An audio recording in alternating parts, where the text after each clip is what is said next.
9 січня 2005 року в Іраку в результаті вибуху підготовлених до знищення боєприпасів загинуло 8 українських миротворців. Ще 6 отримали важкі ушкодження. Серед поранених був і сержант Микола Шев'яков. Коли здетонував перший фугас, сержанта знесло ударною хвилею. Він звівся на ноги і хотів допомогти пораненому саперу, але в цей час стався другий, потужніший вибух. Обличчя сильно посікли осколки, нила нога, Микола на деякий час знепритомнів. З Шев'яковим ми вперше зустрілись влітку 2005-го, коли український миротворець після кількох оперативних втручань, тривалого лікування проходив реабілітацію в одному з військових санаторіїв. Вже тоді, незважаючи на серйозне поранення ноги, часткову втрату зору, він здивував оптимістичними мріями. І ось через 10 років нова зустріч. Ми прогулюємось Львівським парком, і Шев'яков не перестає мене вражати невгамовною жагою до активного життя. Адже він майже рік провів на госпітальних ліжках, палицю з рук не випускав. Все, що могли лікарі зробити, вони зробили. Далі вони сказали, що розробляти ногу я маю самостійно. Я починав з того, що я просто ходив по місту, але по місту ходити не то, що незручно було. Ще після контузії були сильні головні болі, дратував шум, люди дратували. Хотілося побути наодинці, на природі.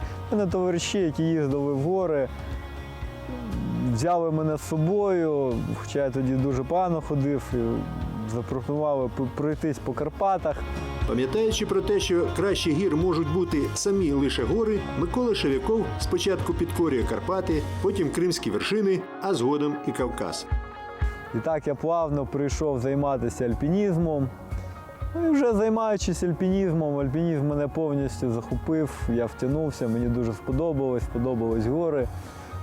Почав серйозно цим займатися, їздити в Крим, на Кавказ, високі гори, сходження. І це допомогло реабілітуватися і фізично, і психологічно. Для Шев'якова почався відлік нового етапу життя. З'явилась мотивація підкорювати не лише гірські вершини, але й розвиватися, навчатися. На жаль, йому, уже зрілому альпіністу, не вдалося подолати лише бюрократичний бар'єр і продовжити армійську службу. Армія мені завжди подобалася, я любив, я себе завжди позиціонував як військову людину. Мені відверто шкода, що мені не дозволили проходити службу. Я, будучи інвалідом другої групи, набагато здоровіший, ніж будь-деякі призовники, які прийшли в медкомісії. І алкоголіки, і епілепсики, відверто низький рівень фізичної підготовки і так далі. І це такий дисонанс, що я де-юре не можу служити, а де-факто я набагато вище по фізичній підготовці, ніж ті люди, які можуть служити. Це абсурд. Але вчорашній миротворець не зміг викреслити армію зі свого життя.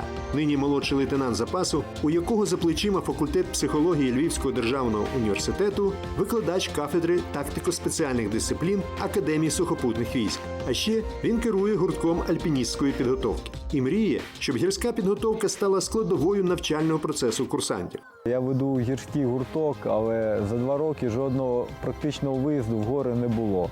Хоча вони там закладені в плани, але це поза навчальним процесом, як додаткове навчання. За 2 роки тільки 1 виїзд на скали. Микола Шев'яков твердо переконаний, що його досвід участі в миротворчій місії в Іраку, фах психолога і багатий досвід альпініста обов'язково згодиться в викладацькій діяльності. А ще більше, він мріє про те, аби курсанти впевнено діяли в гірській місцевості, володіли всіма навичками альпініста і могли виживати в екстремальних ситуаціях.